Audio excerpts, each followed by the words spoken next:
नमस्कार, न्यूज 18 मध्य प्रदेश छत्तीसगढ़ देख रहे हैं आप। साथ की बड़ी खबर में आप सभी का स्वागत है। मैं हूं आशीष त्रिपाठी आपके साथ। नमस्कार, मैं हूं आपके साथ अंशिका पाठक। शुरुआत करेंगे बुलेटिन की नीट परीक्षा की खबर को लेकर।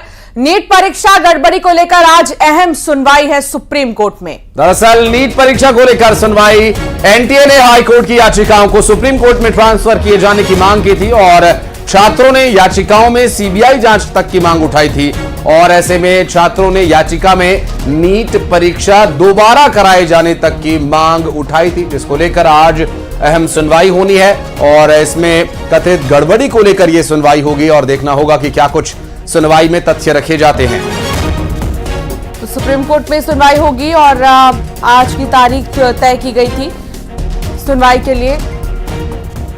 एनटीए ने सुप्रीम कोर्ट से मांग रखी थी कि जो अलग अलग याचिकाएं हैं हर जगहों की, उन्हें एक साथ ट्रांसफर सुप्रीम कोर्ट में कर दिया जाए और एक ही बार में सारी ही याचिकाओं पर सुनवाई हो। आज इसी याचिका पर सुनवाई होगी कि क्या अलग अलग कोर्ट्स में दाखिल याचिकाओं पर सुनवाई अलग से होगी या फिर ट्रांसफर कर दी जाएगी। ये फैसला सुप्रीम कोर्ट का आज आएगा, तो इसीलिए बेहद ही महत्वपूर्ण हम कह सकते हैं, क्योंकि एनटीए की तरफ से ये मांग रखी गई थी और इससे पहले भी जब सुनवाई हुई थी उस वक्त ग्रेस मार्किंग को लेकर सुप्रीम कोर्ट ने बड़ा फैसला सुनाया था और कहा था जिन भी बच्चों की ग्रेस मार्किंग आई है उन्हें दोबारा से परीक्षा देनी होगी, दोबारा से काउंसलिंग होगी। और उसी वक्त एनटीए की तरफ से एक याचिका और डाली गई सुप्रीम कोर्ट में, वो ये थी कि सारे ही मामलों की सुनवाई एक साथ हो जाए, ट्रांसफर सुप्रीम कोर्ट में कर दी जाए सारे ही याचिकाओं की।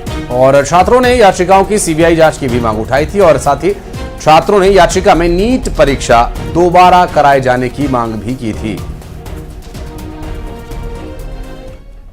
और बढ़ते आगे आपको बता दें कि 18 जून को हुई यूजीसी नेट की परीक्षा रद्द कर दी गई है। केंद्रीय शिक्षा मंत्रालय की तरफ से यह बड़ा फैसला लिया गया है। कल ही हुई थी यूजीसी नेट की परीक्षा, गड़बड़ी की शिकायत के बाद परीक्षा रद्द कर दी गई है। सीबीआई को सौंपा गया है जांच का जिम्मा। यूजीसी नेट की परीक्षा दोबारा अब कराई जाएगी। 18 जून को यूजीसी नेट की परीक्षा रद्द कर दी गई है। फिलहाल परीक्षा नहीं होगी। केंद्रीय शिक्षा मंत्रालय की तरफ से लिया गया फैसला अब देखना होगा, क्योंकि काफी छात्र और छात्राओं का भविष्य इस पर निर्भर करता है। बहरहाल देखना होगा कि आगे अब इनके भविष्य का क्या मार्ग प्रशस्त हो पाता है, क्या स्थिति इस परीक्षा को लेकर बनती है।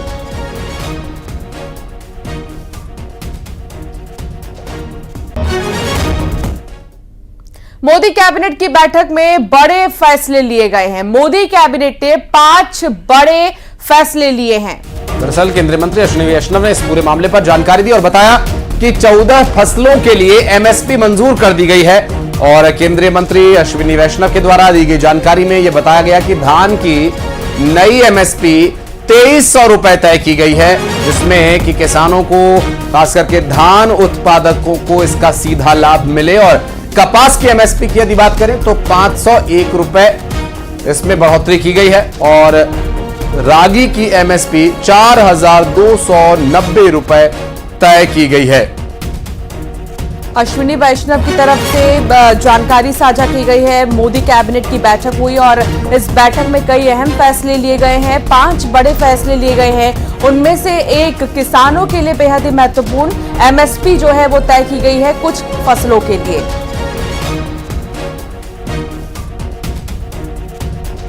आज जो एमएसपी डिक्लेयर हुई है वो है धान। सबसे पहले धान का नया एमएसपी, पैडी का नया एमएसपी खरीफ के लिए 2300 रुपीज डिक्लेयर किया गया है, which is 117 rupees increment over the previous MSP. आप इसको 2300 को अगर आप कॉन्टेक्स्ट में देखना चाहोगे, दैट इज अगर 2013-14 का जो प्राइस था, दैट प्राइस वाज 1310 रुपीज, 1310। यानी कहां 1310 था और कहां आज 2300 है। किस तरह से किसान भाइयों के लिए, किसान परिवारों के लिए प्रधानमंत्री श्री नरेंद्र मोदी जी और सरकार का हमेशा एक स्पेशल फोकस रहता है, ये इसको दर्शाता है। इसका एमएसपी 7121 और एक दूसरी वैरायटी है उसमें 7,521 रुपीज डिक्लेयर किया है, जो कि 501 रुपए ज्यादा है, 501 रुपीज ज्यादा है compare to the previous MSP. Again to give the context, 2013-14 में एमएसपी वाज ओनली 3,700 रुपीज। जो मिलेट्स है, आप सब जानते हैं कि मोदी जी ने मिलेट्स के प्रोडक्शन, मिलेट्स की प्रोसेसिंग और दुनिया भर में मिलेट्स के जो पॉजिटिव बेनिफिट्स है उसको एक अलग ही तरीके से प्रोत्साहन दिया है, अलग ही तरीके से एनकरेज किया है। इस एनकरेजमेंट का एक बहुत अच्छा उदाहरण है आज का कैबिनेट का फैसला भी।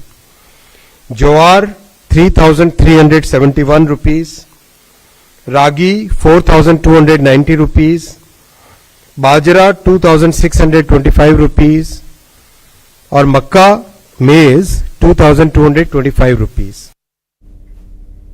बेमेतरा में 2 कारों की टक्कर हो गई और हादसे में 6 लोग गंभीर रूप से घायल हुए हैं। आपको बता दें कि इस हादसे में, जहां नेशनल हाईवे 30 पर हुए इस हादसे में सिमगा बेमेतरा रोड की घटना बताई जा रही। डिप्टी सीएम ने संवेदनशीलता दिखाई। विजय शर्मा घायलों की मदद करने के लिए पहुंचे और पुलिस और अन्य लोगों की मदद से हॉस्पिटल पहुंचाया गया। और आपको बता दें कि इसकी जानकारी दी गई। घायलों को 108 की मदद से अस्पताल पहुंचाया गया और मौके पर खुद डिप्टी सीएम विजय शर्मा नजर आए, घायलों की मदद करने के लिए पहुंचे थे। यह हादसा जहां बेमेतरा में 2 कारों की टक्कर से पेश आया, 6 लोग इसमें गंभीर रूप से घायल हुए बताए जा रहे हैं।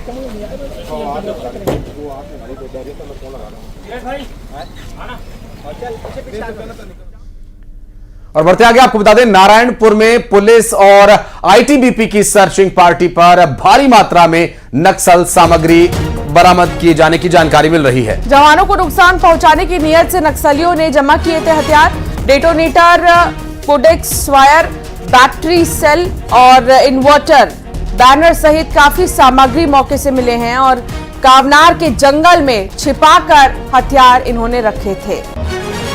नारायणपुर से बड़ी कामयाबी की जानकारी। भारी मात्रा में नक्सल सामग्री के बरामदगी का ये मामला। और देखिए, बैनर्स भी वहां से मिले हैं, कई तरह के डेटोनेटर्स और अन्य सामग्री की बरामदगी होने के बाद इसे आप तस्वीरों में देख सकते हैं। एक बड़ी कामयाबी कहा जा रहा है, जिसमें भारी मात्रा में आईटीबीपी की और पुलिस के जवानों ने सर्च अभियान के दौरान ये सामग्री जब्त की है और कावनार के जंगल में ये हथियार छिपा कर रखे गए थे।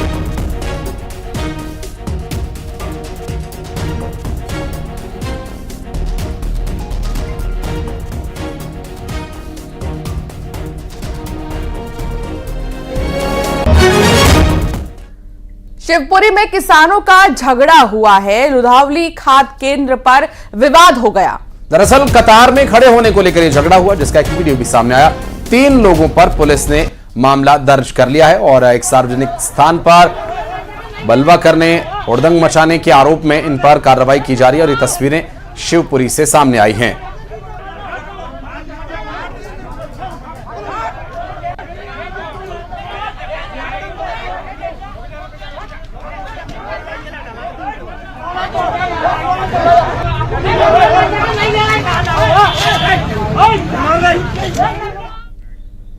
और बढ़ते आगे आपको बता दें कि बड़वानी में कार ने राहगीर को टक्कर मार दी और इस हादसे में कार ने एक राहगीर को टक्कर मारी और राहगीर चोटिल हो गया।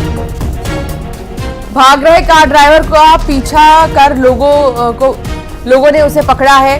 ड्राइवर की पिटाई की गई है, कार में तोड़फोड़ भी की गई है। कोतवाली पुलिस ने ड्राइवर को गिरफ्तार किया है। जिस तरीके से यहां पर आप देख सकते हैं, यह हादसा दिखाई दिया है। ड्राइवर का पीछा कर लोगों ने उसे किसी तरह पकड़ा है और तब जाकर उससे पूछताछ शुरू हुई है, गिरफ्तार कर लिया गया है। और बढ़ते आगे आपको बता दें कि उज्जैन में जमीन विवाद में मारपीट का एक मामला सामने आया, जहां पर ट्रैक्टर चढ़ाने की भी कोशिश की गई। लाठी डंडों से मारपीट की गई है, वीडियो उसका वायरल हो रहा है। एगोरिया के पलवा गांव का यह मामला बताया जा रहा है और उज्जैन का यह मामला जमकर लाठी डंडे चले हैं।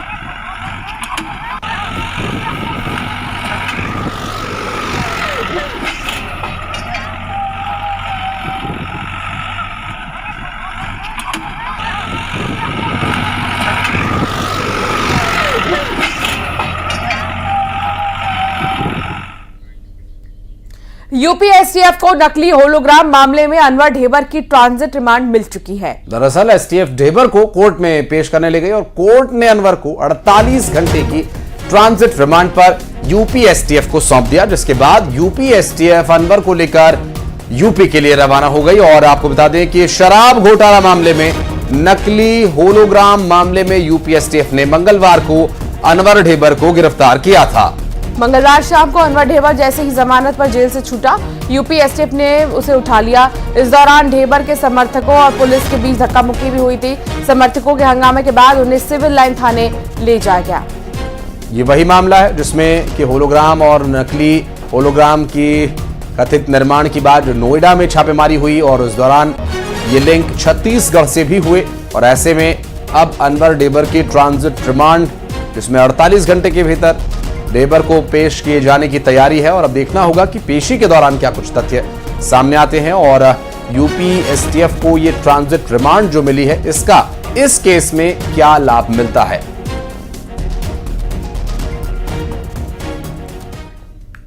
और बढ़ते आगे आपको बता दें कि हरदा में अभिषेक अग्रवाल को बड़ा झटका लगा है। दरअसल स्पेशल कोर्ट ने जमानत याचिका को खारिज कर दिया है। पटाखा फैक्ट्री विस्फोट मामले में अभिषेक आरोपी है और इस पूरे मामले में अभिषेक अग्रवाल को स्पेशल कोर्ट ने यहां जो याचिका डाली गई थी, जमानत याचिका, वो खारिज कर दी गई है।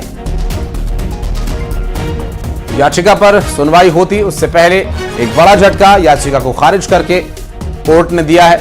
और ये हरदा में हुए उस भीषण ब्लास्ट मामले में जो पटाखा फैक्ट्री में हुआ था, उसके संबंध में कार्रवाई की जा रही है। और स्पेशल कोर्ट ने इस जमानत याचिका को खारिज करके इरादे साफ कर दिए हैं कि ये कतई माफी योग्य मामला नहीं है। वहीं शराब फैक्ट्री में बाल मजदूरी पर सीएम ने एक्शन लिया है और शराब कंपनी सोम डिस्टिलरीज का लाइसेंस सस्पेंड कर दिया है। फैक्ट्री को प्रशासन ने सील कर दिया और शराब फैक्ट्री में मजदूरी करते मिले थे 59 बच्चे। राष्ट्रीय बाल अधिकार संरक्षण आयोग ने छापा मारा और कई अफसरों को पहले ही सस्पेंड किया जा चुका है। जिलाधिकारी, 3 आबकारी एसआई, 1 लेबर इंस्पेक्टर पहले ही सस्पेंड हो चुके हैं। सोम डिस्टिलरीज पर कार्रवाई करते हुए, जिसमें कि बाल मजदूरी कराए जाने का मामला सामने आया था, बच्चों से शराब फैक्ट्री में काम कराए जाने का ये जघन्य अपराध रायसेन में किया गया, जिस पर कार्रवाई की गई। जनसेवा और जनहित सर्वोपरि है, इसके साथ कभी कोई समझौता नहीं किया जाएगा। शराब फैक्ट्री ने नियम ताक पर रखा। ये ट्वीट और ये सोशल मीडिया पर पोस्ट इस तरह का देखने को मिला। मुख्यमंत्री डॉक्टर मोहन यादव ने ये पोस्ट डाला है। उन्होंने कहा कि सोम डिस्टिलरीज ने बाल श्रम का घोर अपराध किया। लाइसेंस को निलंबित कर दिया गया है, लापरवाह अधिकारियों को भी निलंबित किया गया है। खुद मुख्यमंत्री ने इस संबंध में एक पोस्ट के माध्यम से इस पर जानकारी साझा की है और सोम डिस्टिलरीज पर बाल श्रम जैसे जघन्य अपराध को अंजाम देने के संबंध में कार्रवाई के जो कदम उठाए गए हैं, उसके बारे में जानकारी देते हुए अधिकारियों को निलंबित किए जाने की जानकारी दी है। जनसेवा और जनहित सर्वोपरि है, इस बारे में एक बार फिर से वो प्रतिबद्धता दोहराते नजर आए और बाल श्रम को लेकर लिए गए एक्शन पर एक पोस्ट के माध्यम से उन्होंने जानकारी दी।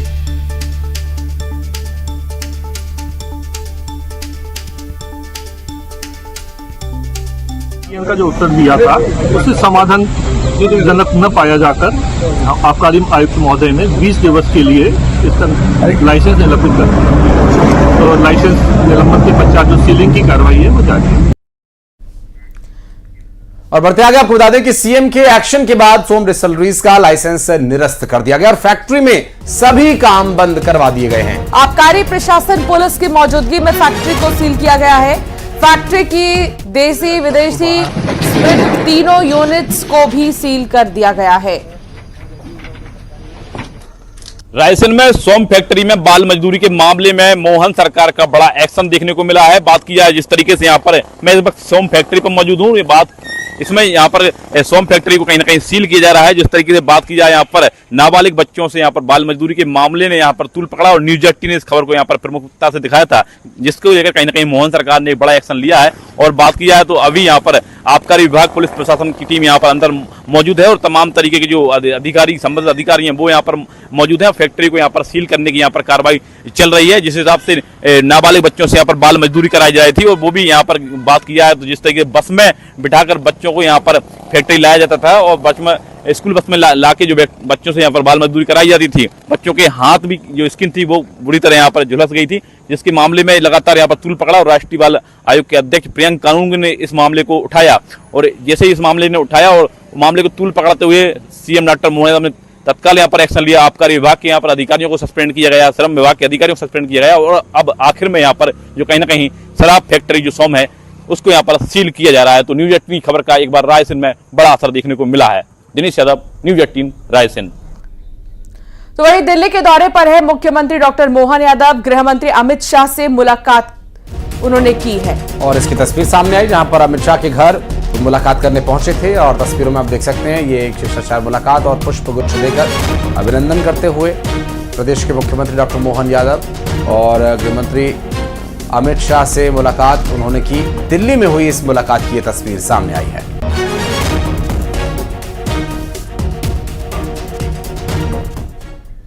और अमरवाड़ा से कांग्रेस प्रत्याशी का ऐलान हो चुका है। दरअसल कांग्रेस ने धरनशा इनवाती को प्रत्याशी बनाया, धीरन शाह माफ कीजिएगा, ये प्रत्याशी बनाए गए हैं और सुखराम दादा के बेटे धीरन शाह को प्रत्याशी कांग्रेस पार्टी ने बनाया। आंचल कुंड दरबार के सेवक है सुखराम दादा, कल नामांकन दाखिल भी करेंगे। धीरन शाह इनवाती बीजेपी के कमलेश शाह से मुकाबला होगा। कमलेश शाह बता दें कि पहले कांग्रेस में ही थे, लेकिन उन्होंने कांग्रेस छोड़ बीजेपी ज्वाइन की और इसीलिए यहां पर अमरवाड़ा में एक बार फिर से चुनाव हो रहे हैं और बीजेपी ने इस बार कमलेश शाह को ही अपना कैंडिडेट बनाया है और धीरन शाह कांग्रेस के कैंडिडेट हैं।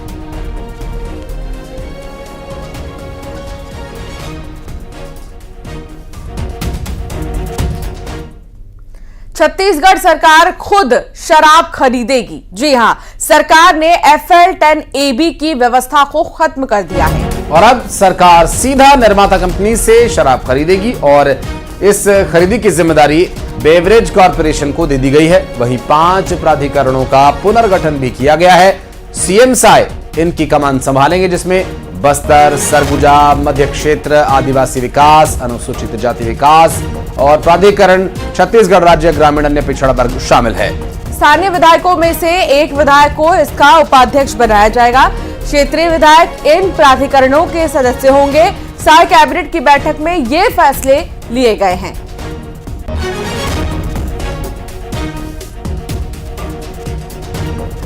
अब जो आज प्राधिकरण को गठन को स्वीकृति दी है, ये सशक्त होगा, मजबूत होगा और निश्चित रूप से जिस उद्देश्य से इन प्राधिकरणों का गठन 2004-05 में किया गया था, उन उद्देश्यों को प्राप्त करने में ये सफल होगा। विदेशी मदिरा के थोक विक्रय और भंडारण हेतु अभी तक प्रचलित FL10A और B अनुज्ञप्ति की व्यवस्था को समाप्त करते हुए सीधे विनिर्माता इकाइयों से विदेशी मदिरा का थोक क्रय किए जाने का अनुमोदन किया गया। और बढ़ते आगे आपको बता दें कि बृजमोहन अग्रवाल ने साय कैबिनेट से इस्तीफा दे दिया है और इन्होंने मंत्री पद से इस्तीफा सीएम साय को सौंपा है। बृजमोहन अग्रवाल विधायक पद से पहले ही इस्तीफा दे चुके हैं। न्यूज 18 से बात करते हुए बृजमोहन ने कहा है कि मैं कमजोर नहीं पड़ा हूं, राजनीति का कभी अंत नहीं होता है, अब प्रदेश की राजनीति से देश की राजनीति की शुरुआत है। बातचीत के दौरान बृजमोहन भावुक नजर आए।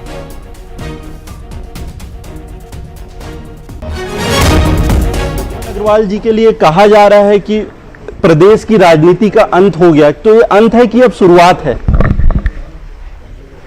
ऐसा है, राजनीति का कभी अंत नहीं होता है, यात्रा का कभी अंत नहीं होता है। तो मेरा तो ये कहना है कि अब प्रदेश की राजनीति से देश की राजनीति की शुरुआत है। जी, आपने आज कैबिनेट के दौरान मंत्री पद से इस्तीफा दिया। काफ़ी लोगों से आप लंबे समय तक जुड़े रहे, उनके साथ काम करते रहे, तो अंतिम कैबिनेट में किस तरीके से माहौल था? देखिए, बैठे हैं हमारे रामविचार नेताम जी, हमारे जायसवाल जी, तो सभी भावुक थे और सभी ने इतने लंबे समय तक काम किया है और सब लोगों ने सांसद बनने पर बधाई दी, मुख्यमंत्री जी ने, उप मुख्यमंत्री गणों ने, सभी मंत्री गणों ने।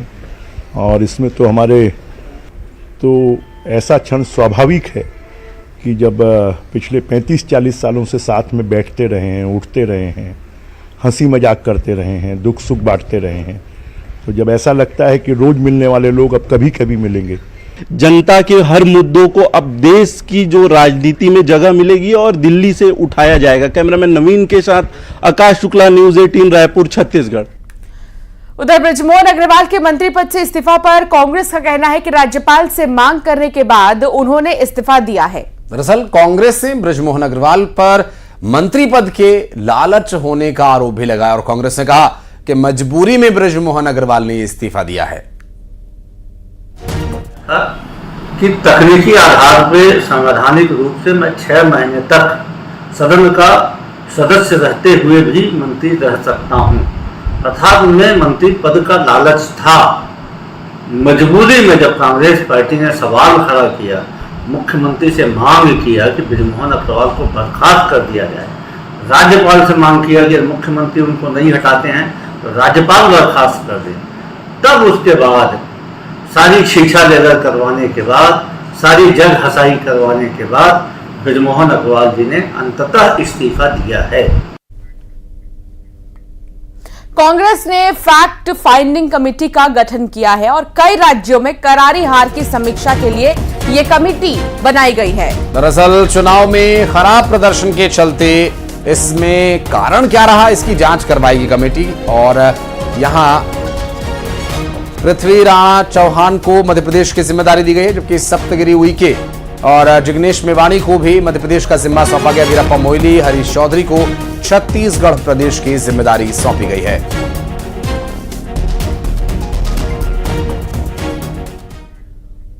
और खबरें आगे भी जारी रहेंगी, आप देखते रहिए न्यूज़ 18।